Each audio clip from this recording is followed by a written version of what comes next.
अस्सलाम वालेकुम नाज़रीन, हमारे सुबह प्रोग्राम दी इन्वेस्टिगेशन ऐं मां आहियां ज़ोएब ज़रदारी। नाज़रीन, अॼु असां सां गॾु DIG west zone Irfan Baloch sahab मौजूदु आहिनि ऐं पाण हिन जीअं ज़ोन जा DIG आहिनि उनमें वेस्ट ज़िलो ऐं सेंट्रल ज़िलो अचनि था ऐं कराची जा ही ज़िला माज़ी में क्राइम जे हवाले सां ॾाढा बदनाम बि रहिया। हिते ख़ासि तौर ते इन्हनि इलाइक़नि में टारगेट किलिंग ऐं ॿिया के मामला थींदा रहिया।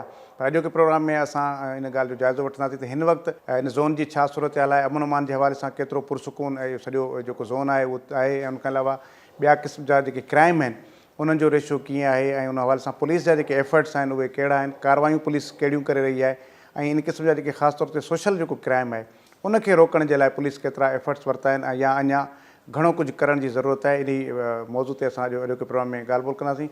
इरफान साहब, वॾी महिरबानी, तव्हां वक़्तु ॾिनो। तव्हांजो हीउ जेको ज़ोन आहे वेस्ट ज़ोन, इहो ॿिनि ज़िलनि ते आहे जीअं मूं ॿुधायो पिए, त हू ओवरऑल तव्हां ॿिन्ही जो जेकॾहिं जाइज़ो वठो ऐं असांखे ॿुधायो त हिननि ॿिन्हिनि ज़िलनि ते मुश्तमिल जेको हीउ तव्हांजो ज़ोन आहे हिन वक़्तु अमन अमान जी या उन सां गॾो गॾु जेको ॿियो क्राइम आहे उनजी छा सूरत हाल आहे? बिस्मिल्लाह रहमान रहीम। तव्हां बिल्कुलु पंहिंजे इंट्रो में सही चयो त हे जेके ॿ ज़िला आहिनि असांजा, डिस्ट्रिक्ट सेंटर ऐं डिस्ट्रिक्ट वेस्ट, इहे माज़ी में तमामु डिस्टर्ब रहिया आहिनि। हिते रिलीजियस मिलिटेंसी बि रही आहे, हिते पॉलिटिकल मिलिटेंसी बि रही आहे ऐं तमामु घणा हिते मसाइल रहिया आहिनि। हुते टेररिज़म बि रही आहे, तहरीक तालिबान पाकिस्तान जा हिते स्लीपिंग सेल्स बि रहिया आहिनि। सो हिते तमामु घणा इशूज़ रहिया आहिनि पास्ट में ऐं इहे चैलेंजिस आहिस्ते आहिस्ते काफ़ी पुलिस उन जे मथां कंट्रोल कयो आहे। ऐं रिसेंट जेके असांखे चैलेंजिस हिन वक़्तु मौजूदु आहिनि उहे उन में सभ खां वॾो जेको चैलेंज आहे उहो स्ट्रीट क्राइम आहे। छो त ॾिसो त सॼी कराचीअ जो हिकिड़ो वॾो चैलेंज आहे, पर डिस्ट्रिक्ट वेस्ट ऐं डिस्ट्रिक्ट सेंट्रल में इन में वायलेंस तमामु घणो रहियो आहे स्ट्रीट क्राइम जे दौरान, डेथ्स स्ट्रीट क्राइम जे दौरान, इंजरीज़।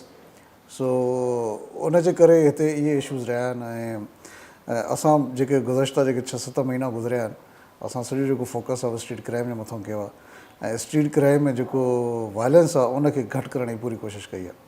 सो उन में असांखे तमामु घणियूं कामयाबियूं बि मिलियूं आहिनि। मां सिर्फ़ु इहो ॿुधाईंदो हलां त गुज़श्ता जीअं हे साल शुरू थियो आहे, जनवरी फरवरी जा जेके ॾींहं हुया जंहिंमें केयरटेकर गवर्नमेंट बि हुई, उन में हिकिड़े महीने में 8 माण्हू बि उनजी डेथ थी आहे during violence, robbery with murder जे दौरान। ऐं हाणे उहो रेशो वञी, हाणे मां पुठियां जेको महीनो असांजो गुज़रो उन में हिकिड़ी बि मर्डर ड्यूरिंग रॉबरी न आहे। सो उन में ओवरऑल जनरली जेको स्ट्रीट क्राइम हुयो उन में बि असां मोर देन 40 to 50% उन में डिक्रीज़ कयो आहे एज़ कम्पेयर टू 2023। ऐं अञा बि क्राइम मौजूदु आहे ऐं उन में असां नया इनिशिएटिव्स बि वठूं था, इन्वेस्टिगेशन खे असां बहितर था कयूं। ID परेड असांजूं जेके आहिनि तमामु घणियूं आहिनि, जीअं माण्हू वञनि था जेलनि में त उहे ॿाहिरि न निकिरी सघनि, उन लाइ असां इन्वेस्टिगेशन खे बहितर था कयूं। सो सभु इहे असां इनिशिएटिव वरिता आहिनि। उन खां पोइ असांखे काफ़ी हद ताईं असां कामयाबी हासिलु कई आहे हिन ज़ोन खे कंट्रोल करण में। अच्छा, सभ खां वॾो जेको इशू रहियो आहे तव्हां पाण बि जो ज़िक्र कयो उहो आहे हिते रिलीजियस ऐं पॉलिटिकल टारगेट किलिंग ऐं तमामु घणो टारगेट करे हिते माण्हुनि खे क़तल कयो वेंदो ऐं महीने में अहिड़ियूं खोड़ सारियूं वारदातूं थींदियूं। त हाणे उहो उन हवाले सां उन्हनि एरियाज़ खे तव्हां सिक्योर कयो आहे, ख़ासि तौर ते जेके मख़सूस मज़हबी ॾींहं हूंदा आहिनि हितां जो तक़रीबन उहे जेके मज़हबी इबादत गाहूं आहिनि ॼण त उहे हाई सेंसिटिव हूंदियूं आहिनि। त हिकु त जेसीं ताईं उहो सिक्योरिटी जो अहसासु न ईंदो माण्हुनि में ऐं या इहो हिकिड़ो तव्हां करे छॾियो त हाणे कंहिं बि क़िस्म जी पॉलिटिकल या रिलीजियस टारगेटिंग किलिंग कोन्हे ऐं उन क़िस्म जा जेके एलिमेंट्स हुया उनखे तव्हां ख़तमु करे छॾियो? जी हा, उन में मां जीअं पहिरियों ॿुधायांव त पॉलिटिकल हे जेको ज़ोन आहे उहो पॉलिटिकल मिलिटेंसी ऐं रिलीजियस मिलिटेंसीअ में ॾाढो माना की बदनाम रहियो आहे ऐं हिते तमामु घणी वारदातूं रहियूं, वॾियूं वारदातूं हिते जेके थियूं आहिनि उहे कराचीअ में अगरि थियूं आहिनि त उहे हिननि ॿिनि ज़िलनि में थियूं आहिनि। सो पुलिस इन में तमामु घणी एफर्ट करे उनखे मां सम्झां त तक़रीबन ख़तमु करे छॾियो आहे। हा, इहो आहे त उन जा एलिमेंट्स मौजूदु रहंदा आहिनि, ख़तरो मौजूदु रहंदो आहे, छो त इन सां लॻापियल जेके माण्हू आहिनि उहे हर माण्हू त एलिमिनेट नथो थिए या हर माण्हू जेल में नथो वञे। सो उनजो ख़तरो त डेफिनेटली मौजूदु आहे, पर इहो आहे त माज़ीअ में जेके बि साल 2 साल गुज़रिया आहिनि उन में अहिड़े क़िस्म को रिलीजियस मिलिटेंसी जे हवाले सां या पॉलिटिकल मिलिटेंसी जे हवाले सां को अहिड़ी का वारदात न थी आहे जंहिंमें असां इहो चऊं त हाणे बि उन जेके एलिमेंट्स आहिनि उहे मौजूदु आहिनि।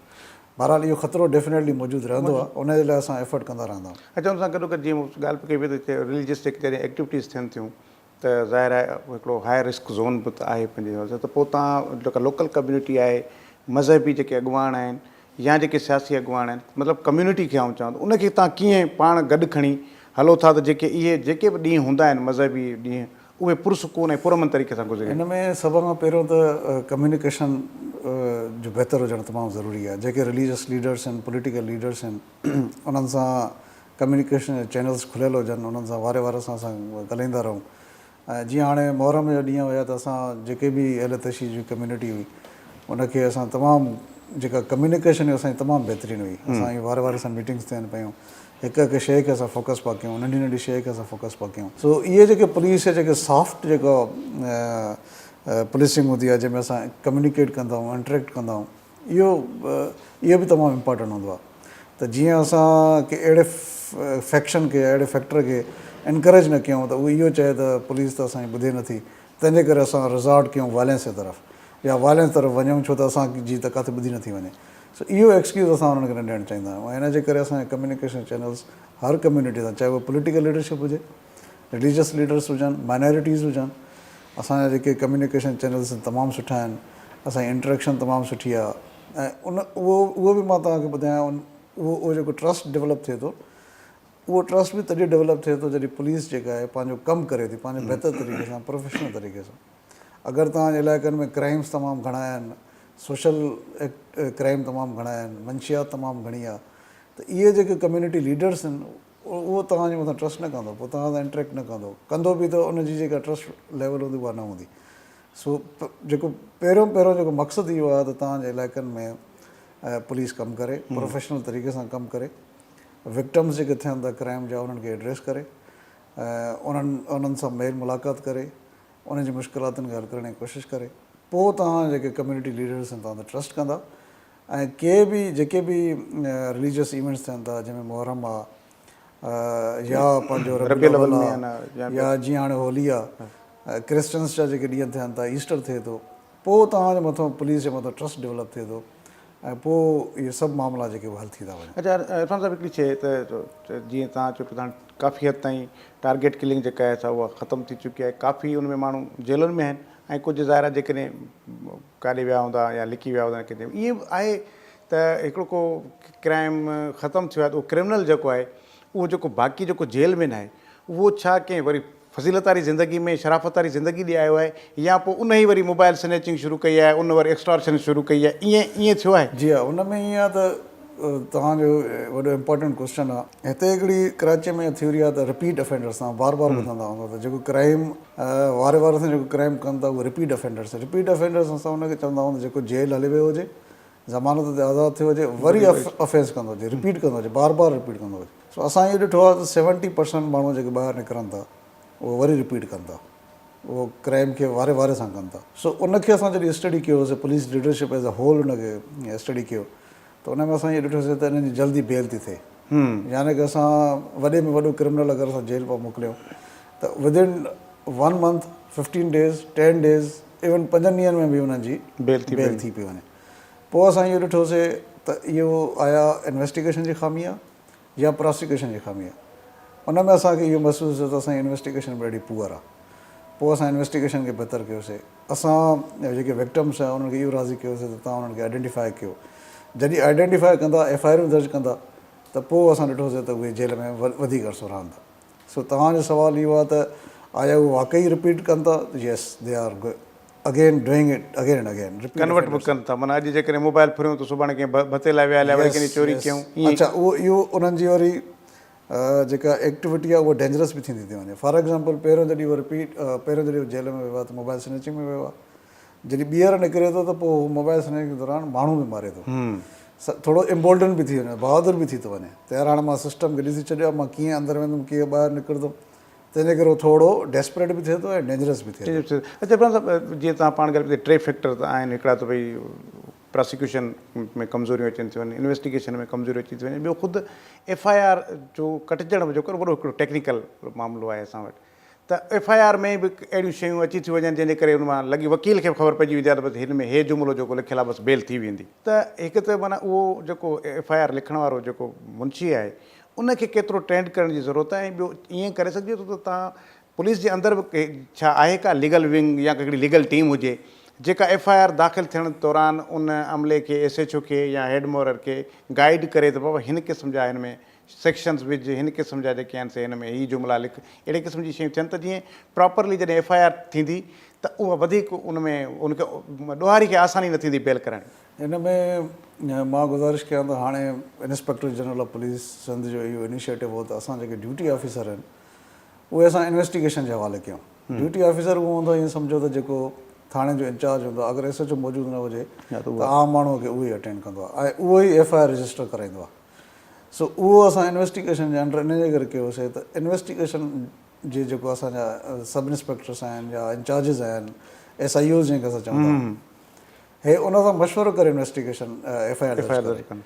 छो त उनखे ख़बर आहे त इन्वेस्टिगेशन में कहिड़ियूं ख़ामियूं आहिनि, तंहिंजे करे FIR बि ओड़े तरीक़े सां थी वञे। सो इहो जेको असांजो इनिशिएटिव आहे उहो इन शइ खे एड्रेस करण जे लाइ आहे जेको तव्हां सुवालु कयो था। छो त असांजो जेके FIRs हूं ठीकु दर्ज न पियूं थियनि ऐं FIRs में एतिरियूं ख़ामियूं हुयूं जो उहे पहिरें धक में ई उहे बेल आउट पिया थी वञनि।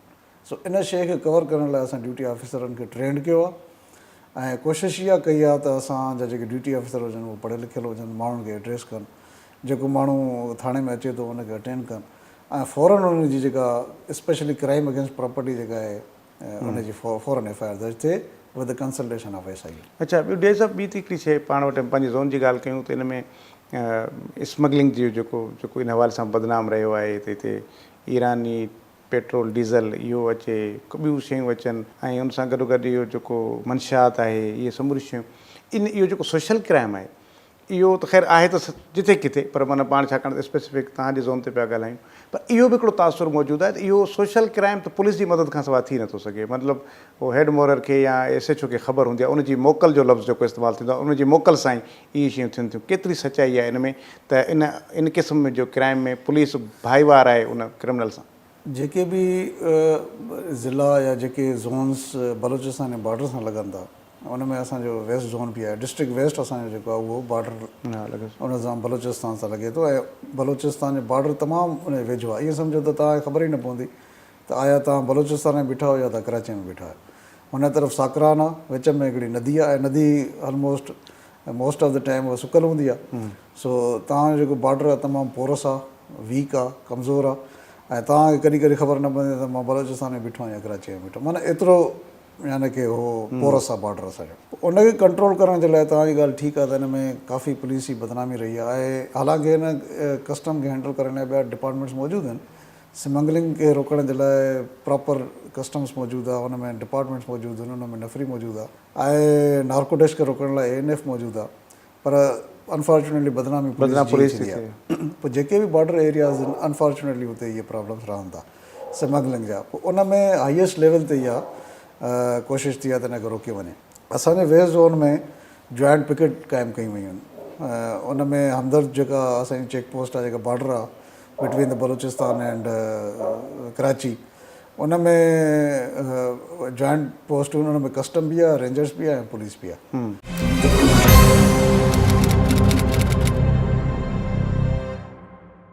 प्रोग्राम में हिकु भेरो ॿीहर भलीकार DIG वेस्ट इरफान बलोच साहब असां सां गॾु मौजूदु आहिनि। उन सां असां कराची जो ई इंतिहाई अहम वेस्ट ज़ोन आहे उन ते गुफ़्तगू करे रहिया आहियूं। इरफान साहब, हाणे पाण ॻाल्हि कयूं जनरली ईअं त पुलिसिंग जी।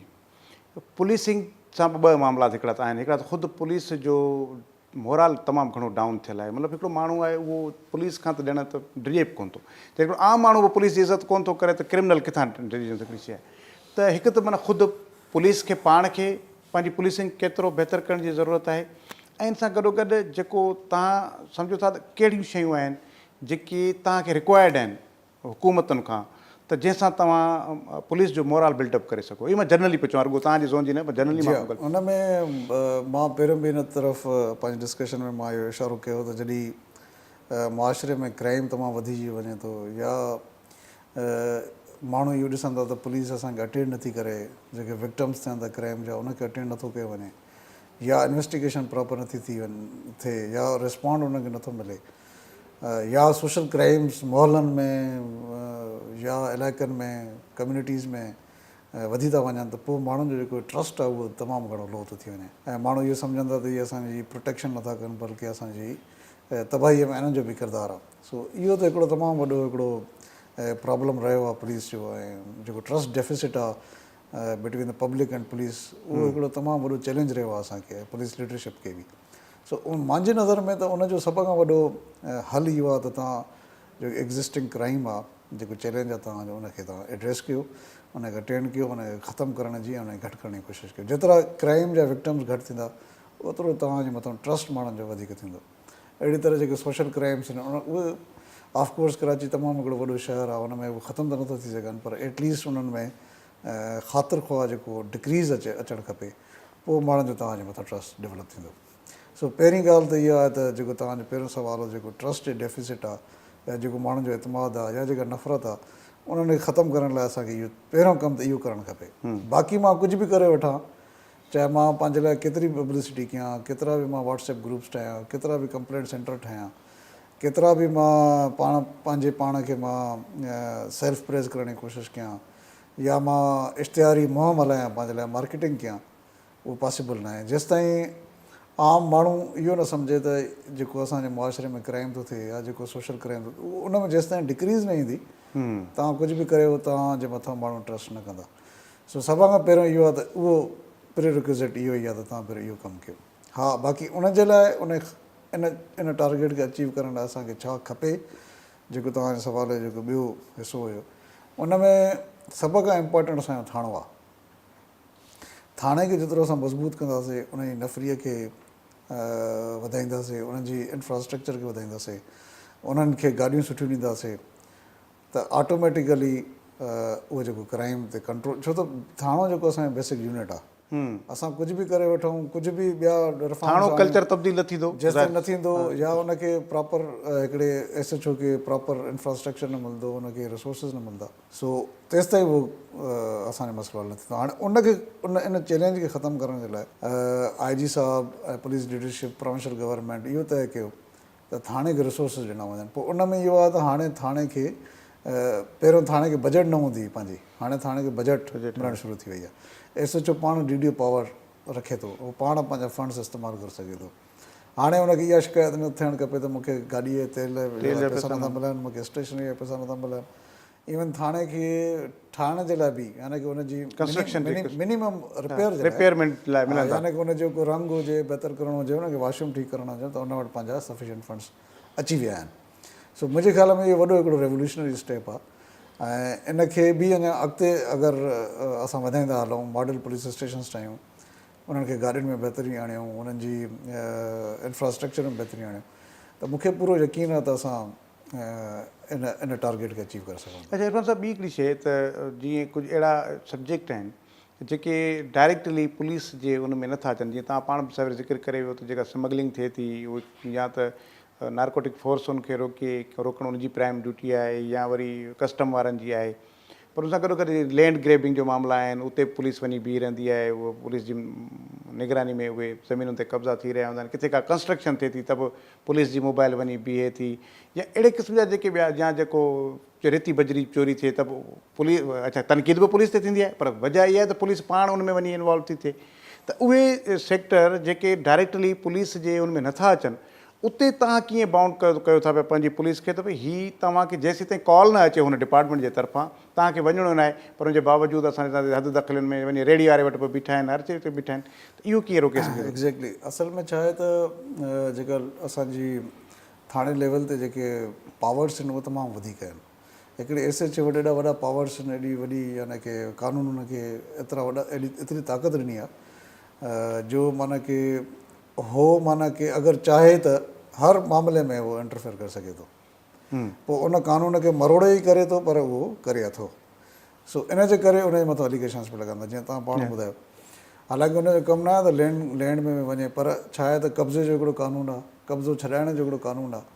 हा, इहा ॿी ॻाल्हि आहे त उनखे उहो पाण मरोड़े त उते पहुची सघे थो। उनजे लाइ असां इहो डिसाइड कयो आहे, पुलिस लीडरशिप इहो डिसाइड कयो आहे त जिते बि लैंड जो मसइलो हुजे असां फ़ौरन असांजे तरफ़ां हिकिड़ो लेटर वेंदो ऐं उहो वेंदो डिप्टी कमिश्नर साहब खे, छो त उहो रेवेन्यू रिकॉर्ड जो कस्टोडियन उहो असांखे क्लियर कंदो, या अगरि KDA या MDA जी ज़मीन आहे त असां उन्हनि खे असां फ़ौरन लेटर लिखंदासीं।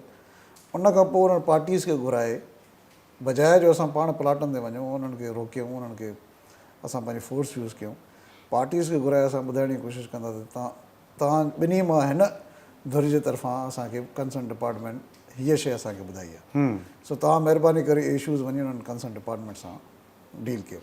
सो इन्हनि एफर्ट्स जे नतीजे में लैंड ग्रेबिंग ते बि काफ़ी हद ताईं कंट्रोल थियो आहे, उन में बि काफ़ी हद ताईं फ़र्क़ु पियो आहे। हा 100% त मां नथो चई सघां, पर उन में काफ़ी हद ताईं उन में बि काफ़ी घटिताई आई आहे। अच्छा, ॿियो हिकिड़ी शइ त जहिड़े नमूने सां पब्लिक डीलिंग आहे उहा थोरे जो हेठि DIG खां त हेठि मुंहिंजी ख़्याल SSP सतह ते हिकु त डायरेक्ट SHO लेवल ते आहे, उन जा कम नथा थियनि, उहे SSP ते अचनि था, दरबार बि लॻंदी आहे, पोइ माण्हू अचनि था। शायदि हाणे त मुंहिंजे ख़्याल में 2 आवर्स या 3 आवर्स डेली आहे त भई ॾिए उहो। त इन खे पुलिस ऐं पब्लिक खे जे विच में जेकॾहिं को गैप आहे उहो ख़तमु करणु केतिरो ज़रूरी आहे, उन सां पुलिस जो मोरल ऑटोमेटिकली हाई थी वेंदो जेकॾहिं उन गैप खे ख़तमु कजे। त गैप छाजे करे आहे ऐं उहो ओवरकम कीअं कबो? जी हा, उन में जेको SSP जो जेको रोल आहे ज़िले जे SSP जो, उहो तमामु इम्पॉर्टेंट आहे। छो त असांजो जीअं मां तव्हांखे ॿुधायमि त बेसिक यूनिट थाणो आहे, ऐं अगरि थाणे खां तव्हां मथे वञो त बेसिक यूनिट पोइ असांजो डिस्ट्रिक्ट आहे। सो डिस्ट्रिक्ट SSP जो हिन में तमामु इम्पॉर्टेंट रोल आहे, ऐं उनजो एक्सेसिबल हुजण बि मां सम्झां थो त 50 to 60% जो मसइलनि जो हल उहो ई आहे। जेतिरो SSP एक्सेसिबल हूंदो, हा उन में ट्रबल उनखे ज़रूरु थींदी, छो त माण्हू ग़लति कंप्लेंट्स बि कंदा आहिनि, ॿियनि खे फसाइण जी कोशिशि कंदा आहिनि, पर उन में जेके सही विक्टिम्स आहिनि न, उन्हनि जी बि एक्सेस हुजणु तमामु ज़रूरी आहे। अगरि तव्हांजो को क़तल थी वियो आहे, तव्हांजो ख़ुदा न ख़ास्ता तव्हां सां रॉबरी थी वई आहे, तव्हांजो को अहिड़ो मसइलो आहे जंहिंमें तव्हां वरी गंभीर सूरत हाल में आहियो, तव्हांजो थाणे ते नथो ॿुधो वञे, तव्हां वटि फ़ौरन एक्सेसिबिलिटी हुजे SSP जी, ऐं तव्हां हुनखे इहो पंहिंजो मसइलो ॿुधाए सघो, त उनजो बि इहो फ़र्ज़ु आहे त उनखे एड्रेस करे। सो जेको पब्लिक डेफिसिट आहे उन में SSP जो बहितरीनु हुजणु तमामु ज़रूरी आहे। बहितरीनु SSP इन मसइले खे हल करे सघे थो ऐं ट्रस्ट डेफिसिट खे ख़तमु करे सघे थो। हिकिड़ो जेको आख़िर में वञूं था पाण, हिकिड़ो त पुलिस ते हिकिड़ो ॿियो ब्लेम लॻंदो आहे, छाकाणि मां वरी इन करे तव्हां सीनियर ऑफिसर आहियो ऐं तव्हां काफ़ी ज़िलनि में SSP रहिया आहियो, DIG बि काफ़ी जॻहियुनि ते रहिया आहियो इन वक़्तु बि, त ओवरऑल इहो पुलिस जे सिंध में त भई पुलिस जेका आहे उहा सियासी आहे, पॉलिटिकल प्रेशर में हलंदी आहे, पुलिस जूं मुक़ररियूं बदिलियूं पॉलिटिकली उन ते सॼियूं कुझु न केतिरी सचाई आहे इन में, ऐं जेकॾहिं वाक़ई ईअं आहे त पोइ त हुन SHO ठीकु ई न थी सघंदो जेको SHO कंहिं पॉलिटिकल माण्हू जे रेफरेंस सां SHO लॻल आहे। इन में केतिरी सचाई आहे, त इहो परसेप्शन ठीकु आहे, ईअं आहे या आहे सही पर एतिरी हद ताईं न आहे जेतिरो ॿुधायो वञे थो? मां तव्हांखे हिकिड़ी ॻाल्हि ॿुधायां त जेके पुलिस में मसाइल था ॾिसो था न, मुंहिंजो पंहिंजो परसेप्शन आहे, शायदि मूंसां पुलिस ऑफिसर्स न था एग्री न कनि, 80% पंहिंजा पुलिस जा क्रिएट थियल आहिनि। पोइ असां हुनजो ब्लेम चाहे केते बि हणूं, चाहे उहो पॉलिटिशियंस ते पंहिंजो पाण खे बचाइण लाइ, पंहिंजे पाण खे ब्लेम शिफ्ट करण जे लाइ असां इहो कमु कंदा आहियूं, ऐं इहा जनरली माण्हुनि जी साइकी बि हूंदी आहे, ऐं इहा पुलिस में तमामु घणी प्रिवेल थी करे। असां पंहिंजनि मसइलनि खे, असांखे कोई सियासतदान इहो त मना नथो करे त तव्हां क्राइम खे ख़तमु न कयो, या तव्हांजे हदनि में को सोशल क्राइम थो हले, उहो सियासतदान त असांखे नथो चए, बल्कि सियासतदान जे मथां त एॾो प्रेशर आहे हिन वक़्तु आवाम जो, माण्हुनि जो, सोशल मीडिया जो, त इहे जेके त असां सां MPs MNAs कंटिन्यूस असां राब्ते में हूंदा आहिनि। थोरो बि हुते इशू थींदो असांखे ॿुधाईंदासीं, असां सां पब्लिक असांजे मथां प्रेशर थी वञे, तव्हां महिरबानी करे हिन शइ खे एड्रेस कयो। सो हा इहो आहे त मां पंहिंजो ब्लेम अगरि कंहिं ॿिए माण्हू ते शिफ्ट करण जी कोशिशि कयां त उहा त ॿी ॻाल्हि आहे। सो मुंहिंजी नज़र में 80% जेके प्रॉब्लम्स पुलिस में तव्हां ॾिसो था उहे पंहिंजे पुलिस जा पैदा कयल आहिनि, पुलिस ऑफिसर्स जा पैदा कयल आहिनि, ऐं अनफॉर्चुनेटली इहो आहे त असां पंहिंजा ब्लेम जेके आहिनि ॿियनि माण्हुनि ते शिफ्ट करण जी कोशिशि, कॾहिं असां क़बाइली सिस्टम जे मथां शिफ्ट कंदा आहियूं, कॾहिं जुडिशरी जे मथां शिफ्ट कंदा आहियूं, कॾहिं कंहिं माण्हूअ ते शिफ्ट कंदा आहियूं। सो पर मुंहिंजे नज़दीक इहो 80% मां सम्झां थो। ईअं जीअं हाणे असां वटि को माण्हू ईअं जेकॾहिं अॻुवाब थी थो वञे त पुलिस चवंदी आहे त भई औरताणे आवाज़ ते हिरखिजी वियो आहे, त जीअं असां ते प्रेशर न पए भई, त इहो त माना पंहिंजी ज़िमेवारी पंहिंजी ज़िमेवारी अगरि हटाए थो माण्हू त उहा त ॿी ॻाल्हि आहे। पर हूअं मतिलबु तव्हां छा था सम्झो त तव्हांजे अंदरि, तव्हांजे डिपार्टमेंट जे अंदरि सज़ा ऐं जज़ा वारो मैकेनिज़म केतिरो, छाकाणि उन में तकड़ियूं शयूं थींदियूं आहिनि, एक्शन थी वियो, मुअतल थी वियो, फलाणे ऑफिसर खे को में रिपोर्ट करायो वियो डिपार्टमेंट में, को हेडक्वार्टर में या किथे, पर उहे सज़ाऊं एॾे वॾे पैमाने ते नज़र कोन थियूं अचनि, त इहो मैकेनिज़म बि तव्हांजो कमज़ोर आहे, त जेकॾहिं तव्हांजो को बि पुलिस एहलकार रिश्वत वठंदे पकड़ियो वियो आहे त असां को ॾिठो आहे त हर भरू काॾे सज़ा हुजे, तमामु घटि आहे, तमामु घटि सज़ा ईंदी। न मुंहिंजे ख़्याल में मां हिन सां डिसएग्री कंदुमि, अगरि तव्हां ॾिसंदव न सभ खां वधीक सज़ाऊं जेके आहिनि पुलिस डिपार्टमेंट में, उनजो रीज़न इहो आहे त पुलिस हिकिड़ो अहिड़ो खातो आहे जेको सभिनी जे साम्हूं हूंदो आहे। तव्हां ॾिसंदव त रोज़ वायरल थींदियूं आहिनि पुलिस जूं वीडियोज़ बि वायरल थींदियूं आहिनि, अगरि कोई पैसा थो वठे उन जी वीडियो वायरल, अॼुकल्ह सोशल मीडिया हर माण्हू वटि कैमरा आहे, सो उहो उनखे डिस्करेज बि करे थो ऐं उन से पुलिस जे मथां रिस्पॉन्सिबिलिटी फिक्स करे थो। सो अगरि कंहिं मुहकमे में सज़ाऊं आहिनि त पुलिस तमामु घणी सज़ाऊं असां ॾियूं था। इहो आहे त आहे न रोज़ाने जी बुनियाद जी ते हा, रोज़ाने बुनियाद तां कंहिं ॿिए डिपार्टमेंट में शायदि तव्हां केतिरी सज़ाऊं न मिलंदियूं हूंदियूं, पर पुलिस में तमामु घणी सज़ाऊं आहिनि, तमामु घणी प्यूनिटिव एक्शन आहे ऐं फौरी प्यूनिटिव एक्शन थो थिए। सो मुंहिंजे ख़्याल में मां त इहो चवंदुमि हिन सज़ाउनि खे अञा घटाइजे, छो त तमामु घणी प्यूनिटिव एक्शन आहे। सो सीनियर ऑफिसर्स माना कि डिस्क्रिशन पंहिंजी यूज़ कनि था ऐं तमामु घणी सज़ाऊं था ॾियनि, जंहिंसां बि हिकिड़ो मुहकमे में जेको मोराल आहे उहो डाउन थो थिए। अच्छा, ॿी त हिते पाण वटि कराची में थियो त पुलिस शॉर्ट टर्म किडनैपिंग में बि मुलविस थी, हिकु त इहो शयूं थिए थो। ॿियो ईअं थो थिए त पुलिस वारो हिकिड़ो आहे ASI, उन सां गॾु 4 जेके आहिनि उहे अहिड़नि माण्हुनि खे वर्जियूं पाराई वेंदियूं आहिनि जेके पुलिस वारा न आहिनि, ऐं पोइ वरी बि गाॾियुनि जी तलाशी बि थींदी आहे, पोइ उन्हनि खां पेट्रोल वठंदा आहिनि। इहो केतिरे ताईं ईअं आहे त भई इहे सभु शयूं थियनि थियूं? हिकु त पुलिस वारो ई माण्हू घरां सम्झे थो त मां गिरफ़्तार थियो आहियां, पर हक़ीक़त में उहो अगवा थियल हूंदो आहे, पोइ हुनजे वारसनि खे फ़ोन वेंदो आहे त भाउ पैसा ॾे त असां छॾियूं। पुलिस असल में मां तव्हांखे ॿुधायां त सिंध पुलिस हिन वक़्तु तक़रीबन 1,25,000 उनजी नफ़री आहे टोटल। हाणे एॾी वॾी नफ़री जेका डेली आम माण्हुनि सां इंटरेक्ट थी करे, ऐं एतिरी वॾी नफ़री में कुझु एलिमेंट्स डेफिनेटली मौजूदु आहिनि, जीअं तव्हांजी ॻाल्हि बिल्कुलु ठीकु आहे। सो उहे अनफॉर्चुनेटली छो त क्राइम सां हुननि जो डेली वास्तो हूंदो आहे, त क्राइम ऐं पुलिस जे विच में तमामु हिकिड़ी थिन लाइन हूंदी आहे, तव्हां क्रॉस कंदव तव्हां क्रिमिनल थी वेंदा। सो कॾहिं कॾहिं असांजा पुलिस जेके फॉर्मेशन्स आहिनि हेठि लेवल ते उहे उहा लाइन क्रॉस करे क्रिमिनल थियण जी बि कोशिशि कंदा आहिनि, पर तव्हां इहो ॾिठो हूंदो त उन्हनि जॾहिं बि उन्हनि जी पंहिंजो आइडेंटिफिकेशन थी आहे मीडिया जे थ्रू, त उन्हनि जे मथां फ़ौरन FIRs तक उन्हनि जे मथां थियनि, क्रिमिनल एक्शन उनजे मथां थियनि, गिरफ़्तार थियनि police officers. So it means त जेका सीनियर लेवल ते जेका हिरारकी आहे असांजी, उहा हिन शइ खे पसंदि नथी करे। पुलिस लीडरशिप कॉग्निजेंट आहे त बाबा इहो मसइलो असांजे रैंक्स में न थियणु खपे, ऐं जॾहिं बि अहिड़े क़िस्म जा एलिमेंट्स अचनि था उनजे ख़िलाफ़ु एक्शन थो थिए। बसि आख़िर में इरफान साहिब खे ॿुधायो त पुलिस खे जदीद करण जी केतिरी ज़रूरत आहे? अॼुकल्ह टेक्नोलॉजी अची वई आहे, काफ़ी सारियूं शयूं ऑनलाइन बि थी वियूं आहिनि, पाण वटि बि थी वियूं आहिनि, पर अञा केतिरो डिजिटलाइज़ करण जी ज़रूरत आहे। ऐं डिजिटल जेके शयूं आहिनि, इक्विपमेंट्स आहिनि, मोबाइल फ़ोन थी वई या इंटरनेट सां गॾु शयूं, त पुलिस खे, पब्लिक खे ऐं हाई कमान खे गॾाइजे, अहिड़े क़िस्म जो को मैकेनिज़म हाणे हले पियो या आणे सघिजे थो त जीअं मूंखे बि हरूभरू FIR जे लाइ पंधु न करणा पवनि ऐं ऑनलाइन बि काफ़ी सारियूं शयूं करे छॾियनि? इन लाइ सभ खां वॾो इनिशिएटिव मां सम्झां थो त उहो सेफ सिटी हूंदो। सेफ सिटी जेको आहे उहो शायदि मां अक्सर माण्हुनि खे ख़बर न हूंदा त इहो आहे छा। असल में सेफ सिटी तव्हांखे काफ़ी मदद कंदो टेक्नोलॉजी में।